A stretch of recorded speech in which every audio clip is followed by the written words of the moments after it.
You will hear a number of different recordings, and you will have to answer questions on what you hear. There will be time for you to read the instructions and questions, and you will have a chance to check your work.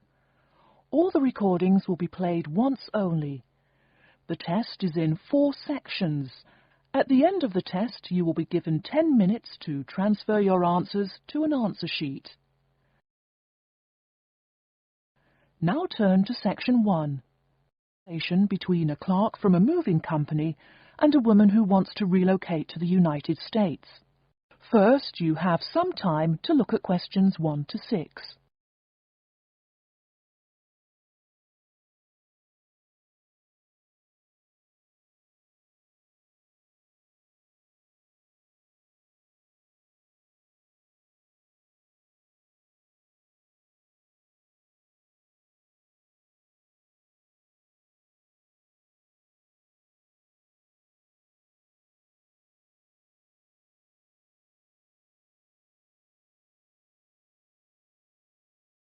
You will see that there is an example which has been done for you.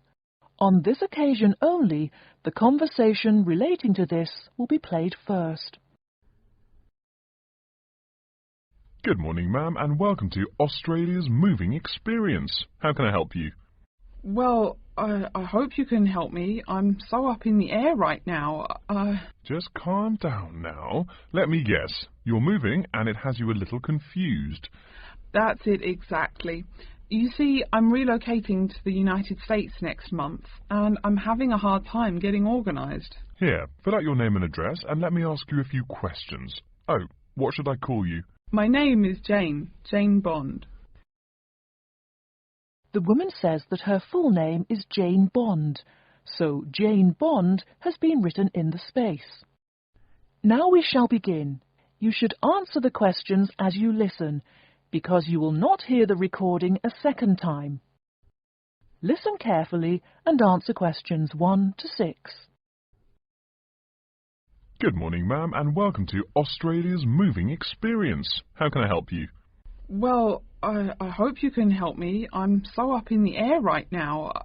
Just calm down now. Let me guess. You're moving and it has you a little confused. That's it exactly. You see, I'm relocating to the United States next month, and I'm having a hard time getting organised. Here, fill out your name and address and let me ask you a few questions. Oh, what should I call you? My name is Jane Bond. OK, Jane, first of all, what's your work phone number? In case I have any questions about things. My work phone is 9463 550. But please try not to call me too often there. My boss hates personal calls. So does mine, ma'am. So does mine. And what address should we ship your things to? My new company is letting me stay temporarily at 509 Clark House. That's CLARK, 1137 University Drive in Seattle. Seattle? Beautiful city, I hear. Mountains right beside the ocean almost. Cooler than Australia, too. OK, and when should we come pack your things? I guess that would be on Monday, March 11th. Do you want any help with an after-packing clean-up? We do that for a small additional charge. Yes, that would be helpful. I promised the landlord I'd give her the keys back by 5 p.m. on Thursday the 14th. Great. We'll just schedule the clean-up for that day. That way, the place will smell clean and there'll be no dust. Well, you do think of everything. Oh, how much is this going to cost? Here is the list of our basic prices. Oh dear, this seems rather expensive. Yes, ma'am, but you're paying for the best. We're careful and we're fast. Like we say, the only thing we break are speed records getting you moved. Well, maybe that's so. Oh, I nearly forgot to tell you. I don't want my furniture shipped with me. I won't be looking for an apartment till after I arrive in America. Would it be possible to put my furniture in storage here for a month, then have it sent along later? Of course, we do that all the time. A couple of other things. Here at A Moving Experience, we try to pack your things logically. We don't just throw stuff in boxes. Before you hear the rest of the conversation, you have some time to look at questions 7 to 10.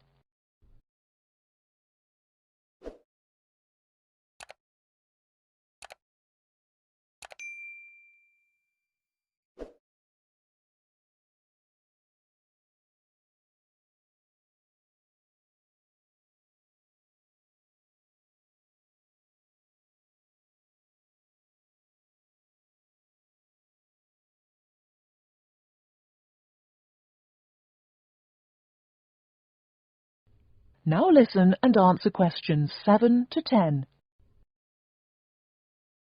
Do you have any special requests? You know, things you want packed in some special place so you know where to find them. Like what? Oh, I don't know, things like dishes maybe. Not to be rude, but you look like a lady who likes to eat. Ah, yes, I need my dishes and things where I can find them quickly. Great. We'll put those dishes and cutlery in what we call the emergency pack. Can you think of anything else? I do have an antique tea kettle my great-grandmother gave my mother. I wouldn't want to lose that. So I guess you'd better put that in storage with the furniture. Grandma's tea kettle with the furniture. Got it. Say, how about things like your alarm clock? You don't want to miss your plane on the big day, right? Well, you certainly think of everything. Yes, that's right. I'll also need my alarm clock where I can find it. Fine, we'll put that in your personal package. And of course, we'll give you a list of where we pack everything. So all you'll have to do on Thursday the 14th is grab your luggage on your way out the door. I couldn't help noticing the new CD player you're carrying. Is that a Samsung? Why, yes it is. One of their best. Cost me nearly $100 it did. Do you want to take special care of it? I mean, it's brand new. Take care of it, but nothing special. You can just put it in storage with the furniture. That looks like everything we need here. I guess you're all set. That was certainly quick. Thank you, young man. This has been a most moving experience. That is the end of section 1. You now have half a minute to check your answers.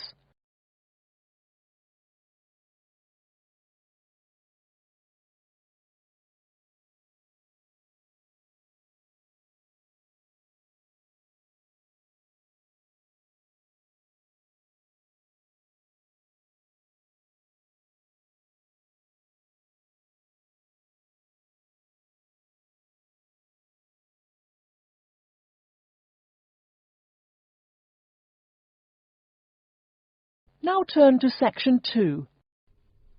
An introduction to a conference on computer system language learning.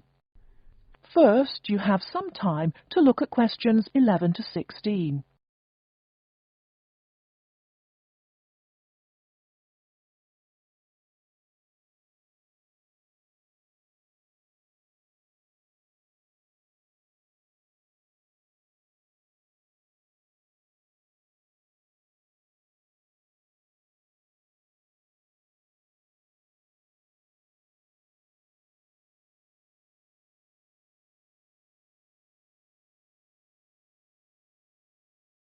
Now, listen carefully and answer questions 11 to 16. Good morning, everyone, and welcome to the second annual Wallabaloo Conference on Mastering Computer Languages. I hope you all had a good trip. Before we get underway with today's program, let me fill you in as to what's on tap for tomorrow, Sunday, February 19th. At 9 a.m., right here in the main hall, we'll be hearing a lecture from Dr. John Smith about Computer as Teacher. Professor Smith from the University of Melbourne is a world-class expert in the field of computer-assisted education, and his talk promises to be both stimulating and informative. Immediately afterwards, at 10:30, there will be a presentation of papers by various delegates. That, however, will take place in the garden room on the ground floor. If you don't yet know, the garden room is also called the ballroom and will be gathering at the west end, the slightly raised area called Level 2. Just look for the crowd. If you get lost, there are signs in the foyer. After all that thinking, talking and listening, I expect everyone will be a bit weary. So at 11:15, there will be a break for coffee, cookies and other light refreshments. These will be available at the aptly named refreshment stand, placed by the door back here in the main hall. Also, if you choose to skip the formal lunch, you can buy a packed lunch at the stand for a reasonable price. I strongly urge you, however, to join us at the formal lunch. That won't be till 1 o'clock sharp, so you have time to stroll about town a bit. We'll be eating at the Seaview restaurant. The restaurant is located right here in the hotel on the top floor. It's a good dozen flights of stairs, so I suggest you take the lift on the ground floor, eh? If you're not fond of fish, there's an all-you-can-eat barbecue available as well. They even offer wallaby meat. After lunch, we'll troop back downstairs to level 2 in the ballroom for the presentation of further papers, which will begin at 2 p.m. Please try to be on time. I know you'll be a bit tired after lunch, but the ballroom echoes so with people coming in late. Thank you in advance. Once we've heard the papers, we'll break for afternoon tea at 3:10 p.m. No need to walk. The manager of the refreshment stand has graciously agreed to have tea served in the ballroom. He's even promised us some special scones, baked from a recipe of his dear old Scottish grandmother. Then, tea being drunk and scones munched, we'll retire here to the main hall for some closing remarks and questions. So, by 5 o'clock, we should have the conference wrapped up.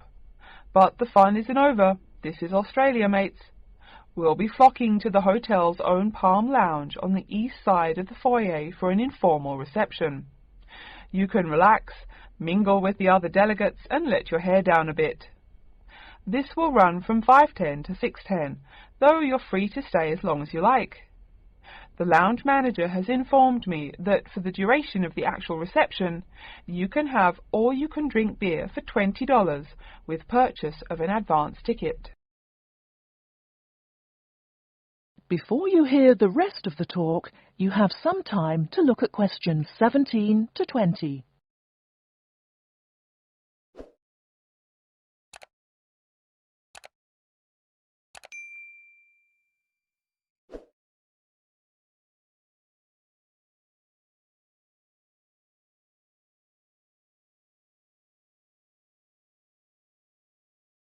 Now listen and answer questions 17 to 20. And yes, tickets can be purchased from any conference organizer or at the front desk any time between now and the start of the reception. I suggest you come by tomorrow evening to pick up the tickets, since the conference hall only holds 800 people. That way you can also get your journey planned ahead of time and be sure not to miss this truly memorable conference. If you want cocktails, however, I'm sorry, you'll have to pay for those at the regular price. Oh my goodness! Speaking of paying, I see I forgot to tell you a couple of things. The first is about lunch. The charge for the lunch will be $15 for all you delegates. If you have guests with you, the cost is $25 for the general public and $6.50 for children under the age of 10. That's $15 each, not total for everyone. Another item is about the lunch menu. I very much urge you to try the fish. I mean, look at the restaurant's name, the Sea View. As the name suggests, it is a famous seafood restaurant. The chef is a Basque from Spain, and he really gets quite put out when people ignore his fish specialities for burgers or barbecue. If fish isn't your thing, though, try the steak. He makes an exquisite filet mignon topped with blue cheese and mushrooms.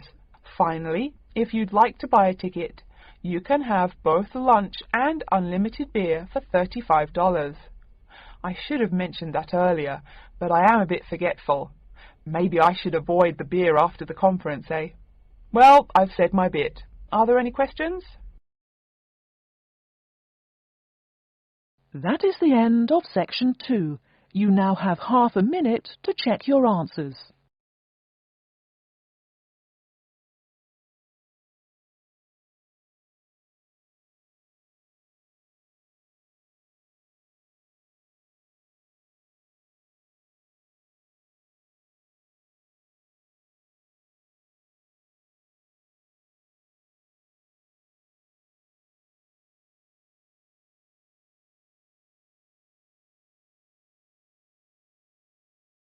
Now turn to section 3.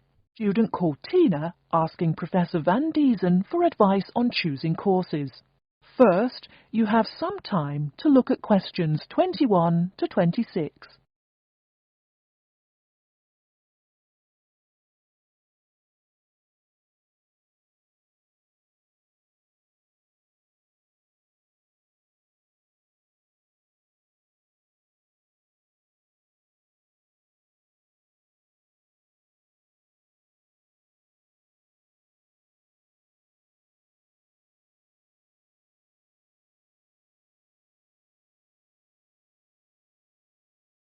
Now listen carefully and answer questions 21 to 26.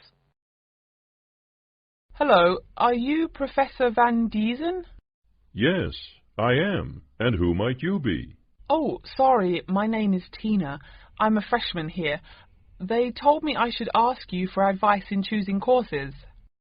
Well, that's part of what I'm here for. Please come in and sit down. Now, what are your questions? I almost don't know. Everything is so confusing.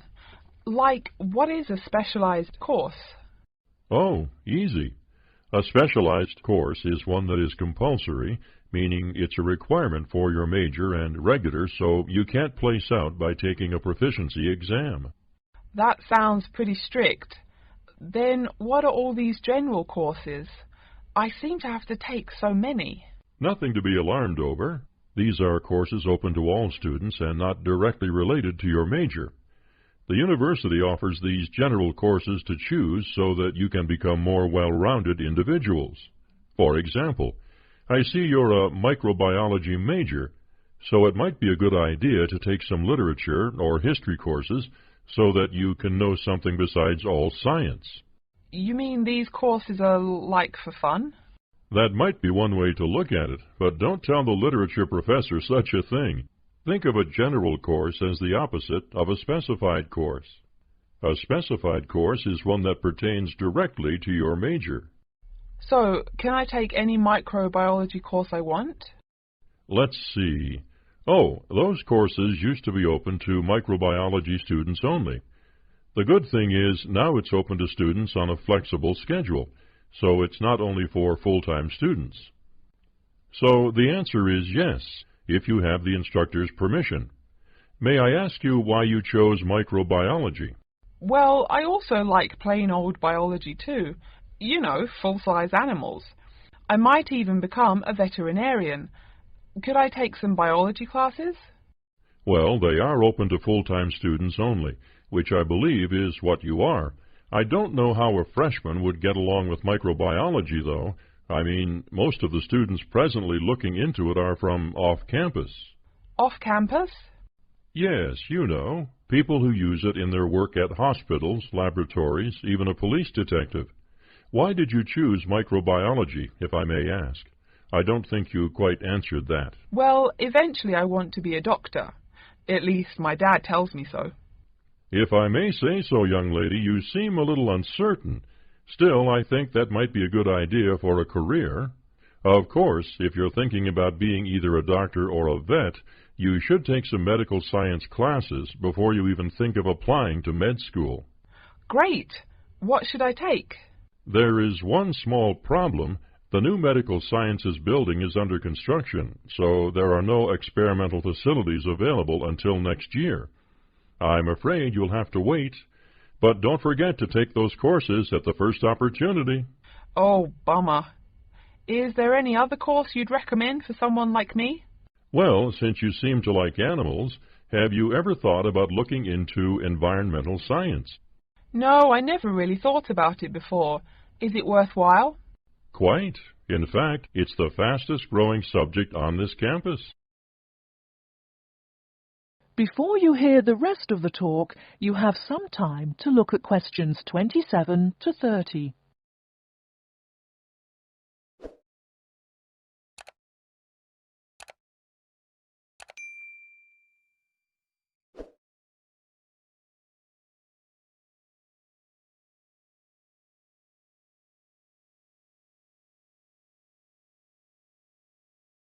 Now listen and answer questions 27 to 30. I'm sorry, I couldn't help noticing the long list of classes you've written out there. May I have a look? Oh, sure. Medical science, statistics, laboratory techniques, medicine, mathematics, computing. My, a bit of everything here. Is it too much? For your first semester, yes. What I suggest is starting out by taking the compulsory courses. Like we said before, the medical science can wait. Consider taking that in your sophomore year. I think I'd put off computing, too. I recommend to all freshmen that I talk to get the compulsory mathematics out of the way as early as possible, So take that one. It'll be one less difficult course you have to focus on when the science lab opens next year, and you have to catch up on classes like laboratory techniques. Your major also requires statistics, so you have to balance 2 math classes, and no doubt you should take that. Otherwise, get your required medicine course out of the way by taking something theory-based. Oh, of course, and your environmental science class, if you're interested.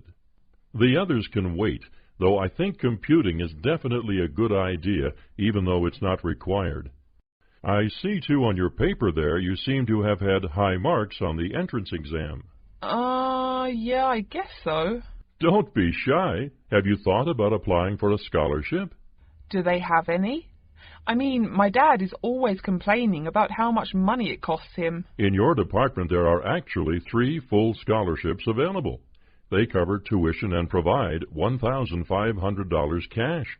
$1,500 cash? Party! Please, miss, the money is intended more as a textbook allowance, not party money. If you promise to behave, I'll show you how to apply. Great, and thanks. That is the end of Section 3. You now have half a minute to check your answers.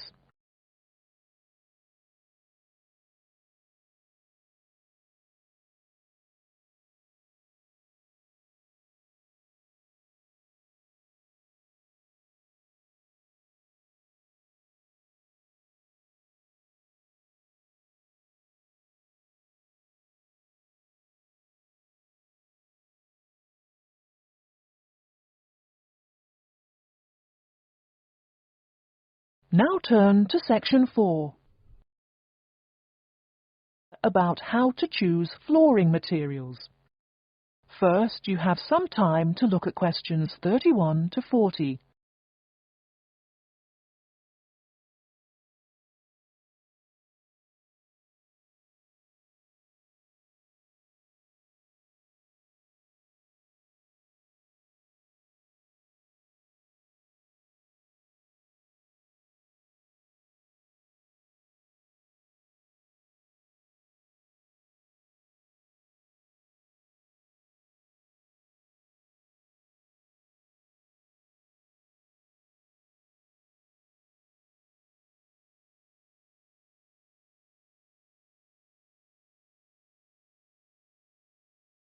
Now listen carefully and answer questions 31 to 40. We've been talking about choosing building materials in the last week. Now, a great many factors influence the choice of building materials. You can't make a house of cards, right? And people who live in glass houses and all that. Anyhow, today I'd like to say a few words about flooring. Some artificial materials can be used, like plastic for instance, which offer mixed blessings when used as a flooring surface. On the one hand, plastic is cheaper than nearly any other alternative, short of bare ground. Plastic also does not warp like wood. On the other hand, the best that can be said about plastic is that it looks like wood or stone. However, it cannot replace the real materials. As I have mentioned, I'm fixing up a new house. The decorator my wife hired told me plastic does a great job of looking exactly like plastic. Besides, it scratches easily, fades or discolors, and starts cracking within a year or two. So, if you're fitting out a sleazy hotel or plan to live in a trailer park, go with the plastic. Really though, for all intents and purposes, this leaves us with wood or stone as choices for flooring. Stone and wood are alike in at least one respect. Both go through processing before they can be put to use. Since few of us cut our own lumber or quarry our own stone, this is not perhaps a pressing concern. Still, do-it-yourselfers would do well to remember to buy only properly seasoned wood. Unseasoned wood warps, and a warped floor quickly becomes firewood, and its owner quickly becomes poorer. Likewise, except for dull-hued materials like slate or sandstone, most stone floors are polished before installation. The choice goes well beyond just wood or stone. Each type requires many further considerations. A few special remarks are called for when considering wood. For example, as always, aesthetics, personal taste and layout all play roles, as well as the type of house or room. Oh, and certainly don't forget the cost. When it comes to cost, a rule of thumb is that the softer and less exotic the wood, the lower the cost. In the US, for instance, pine is both ubiquitous and cheap. Mahogany is imported and exorbitantly expensive. If you're on any kind of budget when remodeling, it's really helpful to remember to go for the softer woods. Aside from cost, there are still lots of different factors that are important in choosing the best flooring for the job. Continuing with the example of wood, one must consider the effects of each type of wood on the mood of the room. When selecting the best wood to use, particular attention needs to be paid to its grain patterns, texture, and colour. In rooms where relaxation or deep thought is the aim, say bedrooms or the study, dark, strong-grained woods are the rule. Here, the grain ought to match the furniture for a feeling of homogeneity. In rooms where activity and motion are typical, the dining room or living room, lighter, finer-grained lumber is more suitable. In such a setting, the wood grain might be useful in offering a contrast to the furniture. This leads to a feel of subconscious excitement in keeping with the room's function. In either case, though, consult a decorator. It is a decorator's job to know what materials to use to fit the function of the room.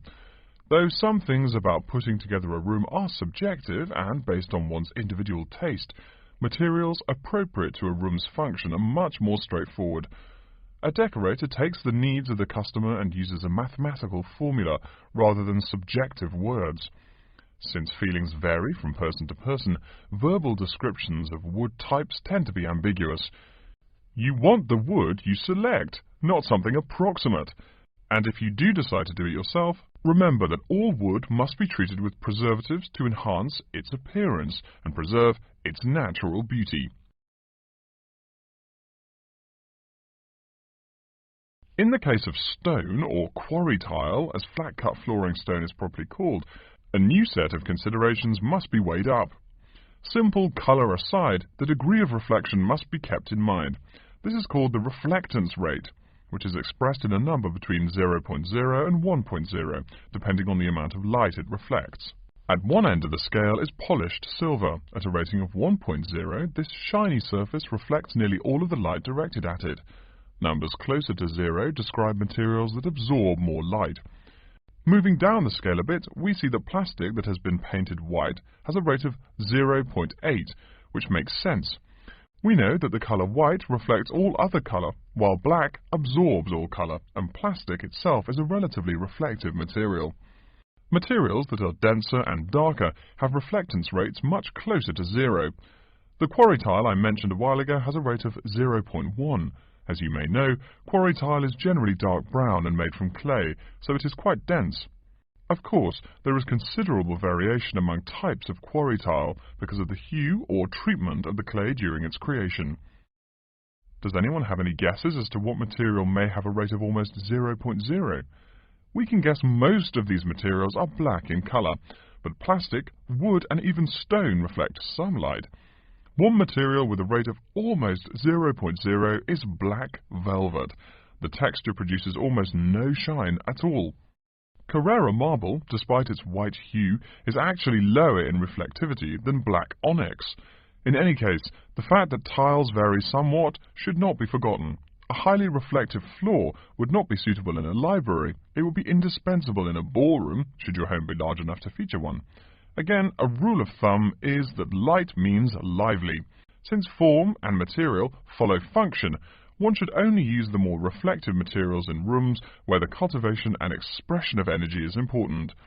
Bear in mind, too, that most types of stone cost more than all but the rarest of wood. Of course, there is no reason why some rooms of a house should not feature wood floors or other stone tiles. You can even mix the two. A room with wood panels on the walls can have a beautiful stone floor. My bedroom has white birch walls and a light blue slate floor. The place looks like a Russian hunting lodge. Remember though, go with what feels right for you. Good taste and the laws of interior design are the homeowner's servants, not his master. It's only beautiful when you decide it is. I mean, you're the one who lives there, not the decorator, right?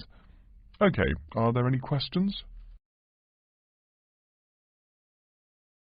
That is the end of section 4. You now have half a minute to check your answers.